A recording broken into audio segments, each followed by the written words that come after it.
नमस्कार, MNS news live में आप सभी का स्वागत है। मैं हूं आपके साथ अर्शी अंसारी। आइए देखते हैं देश और दुनिया की तमाम खबरें। वैलेंटाइन डे पर शहर में गुलाबों की बड़ी कीमत, खरीदार नहीं मिलने से कीमतों में गिरावट। राणा दंपति ने अमरावती में वैलेंटाइन डे मनाया। वीर सपूतों को मुख्यमंत्री ने किया नमन, कहा राष्ट्र सेवा के लिए प्रेरित करता रहेगा बलिदान। आइए देखते हैं खबरें विस्तार से। वैलेंटाइन डे पर शहर में गुलाबों की बड़ी कीमत, खरीदार नहीं मिलने से कीमतों में गिरावट। जी हां, आज प्यार का दिन यानी वैलेंटाइन डे है। 2 साल पहले इस दिन का बहुत महत्व था क्योंकि ये लड़कियों के लिए कॉलेज के छात्रों को गुलाब देकर अपने प्यार का इजहार करने का एक तरीका था। लेकिन पुलवामा हमले के बाद युवक युवतियों ने इस मुंह मोड़ लिया है। ये प्रथा बहुत कम हो गई है और इस किसानों को मिलने वाली गुलाब की फसल पर असर पड़ रहा है। आज व्यापारियों का कहना है कि शहरों में गुलाब के फूलों की आवक 15-16 टन से अधिक हो गई है और फूलों के मानफामिक दाम मिल रहे हैं। वैलेंटाइन डे के दिन फूल 50 रुपए में बिक रहा था, आज यहाँ 30 रुपए किलो बिक रहा है। एक और जहाँ शहर में आवक बढ़ने की और मांग घटने की व्यापारियों का कहना है कि फूलों की कीमत में कमी आई है। वैलेंटाइन डे जो 10 साल पहले चलता था और अभी वैसा चल रहा नहीं। अभी 2-3 साल पहले जो पुलवामा का हुआ था, शहीद हुए थे फौजी लोग अपने, उसकी वजह से जो है तो कम मना रहे लोग। और ये गुलाब का रेट जो है तो जो पहले रेट था, ये जो है गुलाब का फूल जो है ये 20 रुपये में बिकता था, 30 रुपये में बिकता था। अभी 10 रुपये में भी नहीं बिक रहा, बहुत कम बिक रहा। और दूसरा जो है तो वो फूल बताओ, दूसरा कौन है, वो भी है तो 15-20 रुपये में बिक रहा। पहले 50-50 रुपये में बिकता था। अब उसका गुलाब की आवक भी कम हो गई। ये फूल जो है तो 15 रुपये में बिक रहा और ये फूल जो है तो 20 रुपये में बिक रहा। ये 50 रुपये में बिकता था पहले। आवक जास्त आहे, मागणी कमी आहे। व्हॅलेंटाईन असल्यामुळं बी तरी असं त्याला पाहिजे तेवढा रिस्पॉन्स नाही। गुलाबी तर 60-70 रुपये किलो आहे, डच गुलाब 200 रुपये बंडल आहे। आवक वाढली आणि पहिल्यासारखं ते व्हॅलेंटाईन करीत नाही, संस्कृती बदलत चालली। त्याच्यामुळे हे मार्केटला हे परिणाम झाले घसरण। राणा दंपति ने अमरावती में वैलेंटाइन डे मनाया। जी हाँ, आज हर जगह वैलेंटाइन डे मनाया जा रहा है। अमरावती के सांसद नवनीत राणा और विधायक रवि राणा के जोड़े ने भी अलग अंदाज में वैलेंटाइन डे मनाया। दरअसल दोनों सुबह की अलग अलग जगह पर कार्यक्रम में गए थे, लेकिन दोपहर करीब 1:30 बजे विधायक रवि राणा अमरावती के एक कैफे में आए और सांसद नवनीत राणा को यहाँ बुलाया, उन्हें वैलेंटाइन डे की शुभकामनाएं दी और साथ में कॉफी पी। मला वाटते हे तुमच्यासाठी गरजेचं आहे आणि आजच्या प्रेमाचा दिवस, व्हॅलेंटाईन दिवस हा मला असं वाटतं आपल्या जीवनामध्ये जे आपल्यासोबत नेहमी असतात ते सगळ्यांसोबत आपण प्रेमाने राहिलो पाहिजे। आई वडील असो, मित्रमैत्रीण असो, आपली सोबती असो, हे सगळं दिवस आज पूर्ण दिवस आपण जे साजरा करतो आहे सगळ्यांसोबत आपण प्रेमाने राहिलो पाहिजे आणि पूर्ण 365 डेज याच प्रेमाने आपण कॅरी ऑन केलं पाहिजे।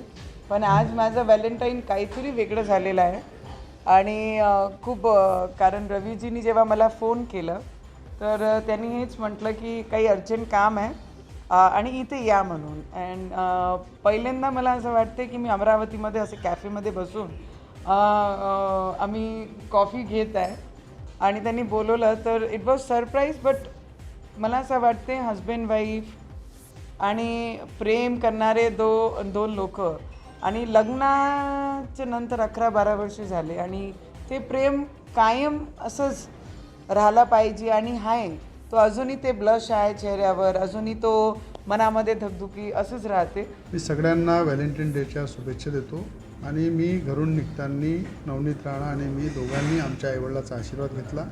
मंदिरामध्ये गेलो, एका मंदिरामध्ये मोठ्या प्रमाणात भंडारा चालू होता। त्या ठिकाणी अनेक महिला आपल्या हाताने स्वयंपाक करतात आणि त्यांची इच्छा होती की आमच्यासोबत जेवलं पाहिजे, तर त्या ठिकाणी त्यांच्यासोबत खाली बसून आम्ही जेवणसुद्धा केलं। तर मला असं वाटते प्रत्येकाला वेगवेगळ्या क्षेत्रामध्ये जिथे ज्या क्षणी जो भेटेल त्याला प्रेमाची भाषा आणि प्रेमाचा सन्मान हा दिला पाहिजे।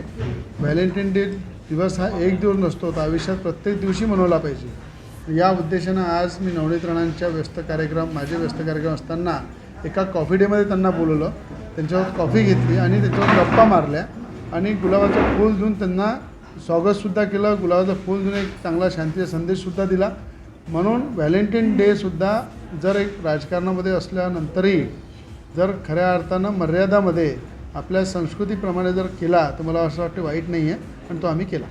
वीर सपूतों को मुख्यमंत्री ने किया नमन, कहा राष्ट्र सेवा के लिए प्रेरित करता रहेगा बलिदान। जी हाँ, पुलवामा आतंकी हमले की 4वीं बरसी पर उत्तराखंड के मुख्यमंत्री पुष्कर सिंह धामी ने बलिदानियों को नमन करते हुए अपने विनम्र श्रद्धांजलि अर्पित की। उन्होंने कहा, पुलवामा आतंकी हमले में अपने प्राणों की आहुति देने वालों मां भारती के वीर सपूतों को कोटि कोटि नमन किया।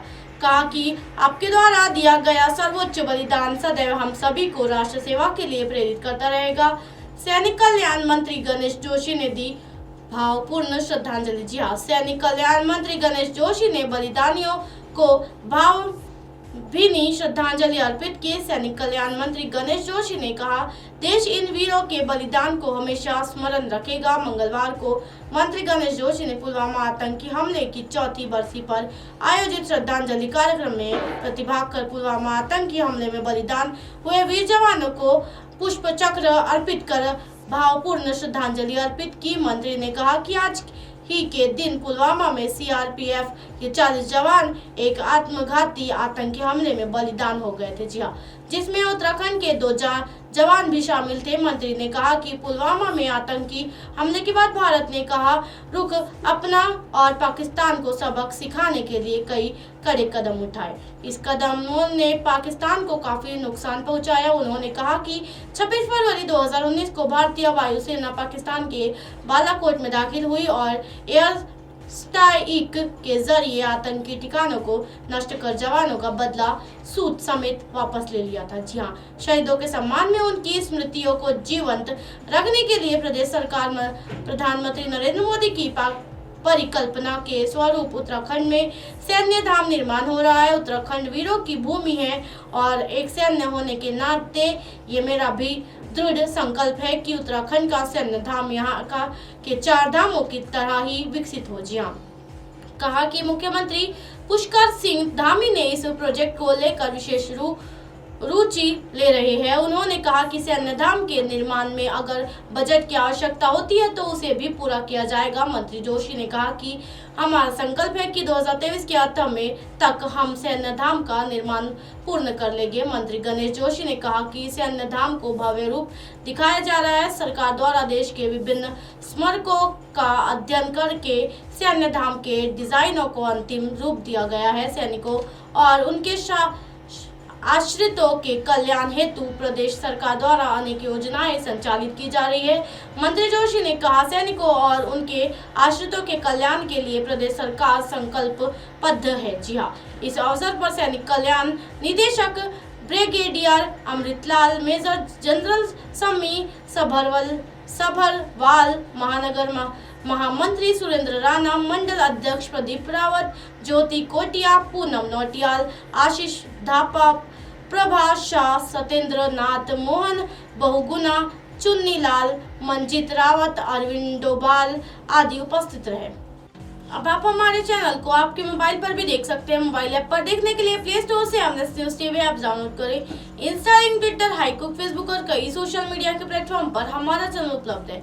आप इसे यूट्यूब पर भी देख सकते हो। आप हमारे चैनल को लाइव भी देख सकते हो www.mnsnews.com पर। फिलहाल वक्त तो चले दर्शकों ब्रेक का। ब्रेक से लौटने के बाद देखिएगा देश और दुनिया की तमाम खबरें। बने रहिए एमएनएस न्यूज पर। नमस्कार।